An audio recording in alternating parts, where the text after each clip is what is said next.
اور میری فکروں کے جو ورق تھے کوئی یہاں تھا کوئی وہاں تھا، منتشر تھے. یعنی میں چھوٹا تھا، میں بچپن میں تھا، اور یہ سب کو پتہ ہے کہ بچپن میں انسان کے خیالات ویسے تو اکٹھے نہیں ہوتے جیسے نوجوانی، جوانی یا بڑھاپے کی منزل پر اکٹھے ہوتے ہیں، یعنی جب پختہ عمر آ جاتی ہے. تو وہ کہتے ہیں کہ میں تو اس زمانے میں بھی وفا کی کتابیں لکھ رہا تھا، مرتب کر رہا تھا. مطلب ان کے کہنا کہ یہ ہے کہ بچپن میں ہی مجھے عشق ہی پسند تھا، اور اس زمانے میں بھی میں تو پکے عاشقوں کی سی حیثیت حاصل کر چکا تھا. اچھا دلچسپ شعر ہے مرزا کا، مزے کا ہے. اگلا شعر دیکھتے ہیں کہ دل تا جگر کہ ساحل دریائے خون ہے اب، اس رہ گزر میں جلوہ گل آگے گرد تھا. اب آگے گرد تھا کا مطلب ہے کہ اس میں کوئی حقیقت نہیں تھی، کوئی وہ بالکل ہیچ تھا، نیچے تھا. تو وہ کہتے ہیں کہ اب دل سے جگر تک خون کا کہ دریا کا کنارہ بنا ہوا ہے، اور اس راستے میں پھولوں کا جلوہ بھی مجھے کچھ خاص اہمیت اور حیثیت کا معلوم نہیں ہوتا. اور یا یہ کہ ہر راستے میں گرد و غبار ہوتا ہے، تو اس راستے میں پہلے پھولوں کے جلوے کو گرد و غبار کی حیثیت حاصل تھی. اصل میں دریائے خون کے بجائے ساحل دریائے خون لانے سے بظاہر تو یہ لگتا ہے کہ دل اور جگر دونوں خون ہوئے، اور اس خون نے ایک دریا کی حیثیت حاصل کر لی. اب خون بہہ چکا، اب صرف ساحل باقی رہ گیا ہے، اور اس سے اس مقام کی بے رونقی اور ویرانی دکھائی دیتی ہے. تو شعر کا مضمون یہ ہے کہ اب جہاں جان کاہی اور جگر گدازی کے سوا کچھ نظر نہیں آتا، وہاں اس سے پہلے عیش و نشاط کی بہترین بہار چھائی ہوئی تھی. تو ایک طرح سے ماضی کا اس میں تذکرہ انہوں نے کیا ہے، اور اچھا کیا ہے. اگلا شعر دیکھتے ہیں. جاتی ہے کوئی کشمکش اندوہ عشق کی، معذرت چاہتا ہوں میں شعر غلط پڑھ گیا. جاتی ہے کوئی کشمکش اندوہ عشق کی، دل بھی اگر گیا تو وہی دل کا درد تھا. اندوہ عشق کہتے ہیں، اندوہ آپ نے سنا ہوگا غم کو، صدمے کو اندوہ کہتے ہیں.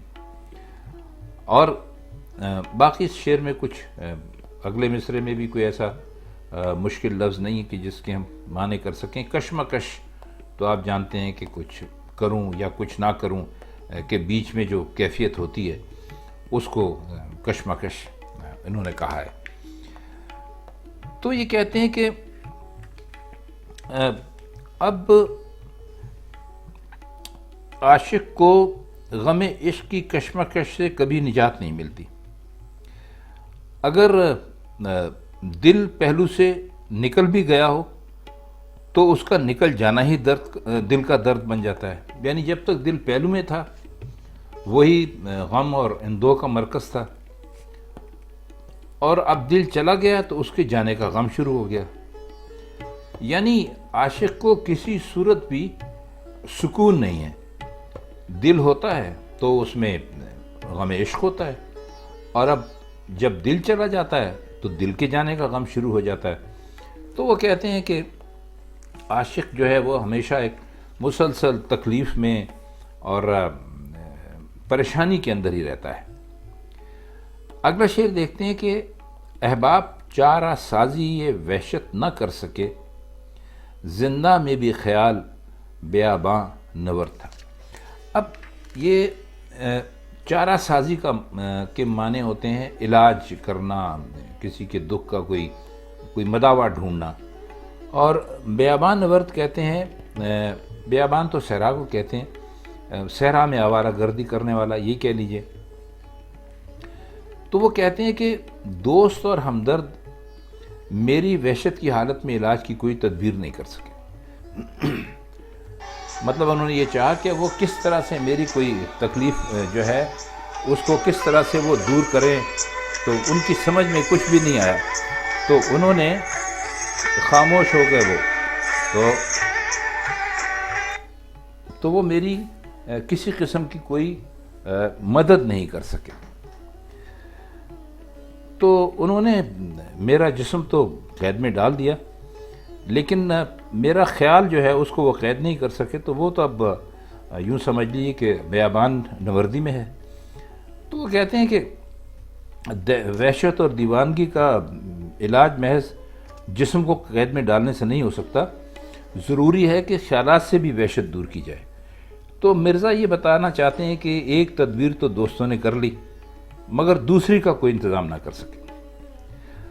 اب اس کا آخری شعر ہے جو بعض اوقات اس کا جو دوسرا مصرع ہے اس کو استعمال کرتے ہیں اس کے لیے مثال کے طور پہ بھی، تو مکمل شعر یہ ہے کہ یہ لاش بے کفن اسد خستہ جاں کی ہے، یہ لاش بے کفن اسد خستہ جاں کی ہے، حق مغفرت کرے عجب آزاد مر تھا۔ تو اس میں کوئی مشکل بات نہیں ہے۔ تو وہ یہ کہتے ہیں کہ یہ اسد یعنی غالب کی لاش ہے، اور ہمیشہ سے پریشان حال تھا، اور اس کی جان ہمیشہ سے زخموں سے چور رہی، اور ہمیشہ دکھوں اور پریشانیوں نے اس کو گھیر کے رکھا۔ تو اللہ تعالیٰ اسے بخشے، وہ بڑا آزاد انسان تھا۔ تو خواتین و حضرات، یہ تھی آج کی غزل اور اس کے چند اشعار جن کے مشکل الفاظ کے معنی ہم نے آپ کو بتا کے اس غزل کی کچھ تشریح کرنے کی کوشش کی ہے۔ اگر آپ کو یہ تشریح پسند آئی ہو تو کمنٹس میں اپنی رائے کا ضرور اظہار کیجیے۔ تو پھر اب اگلی محفل تک آپ سے اجازت چاہتے ہیں، پھر کی اور محفل میں آپ سے ملاقات ہوگی۔ تب تک کے لیے اللہ حافظ۔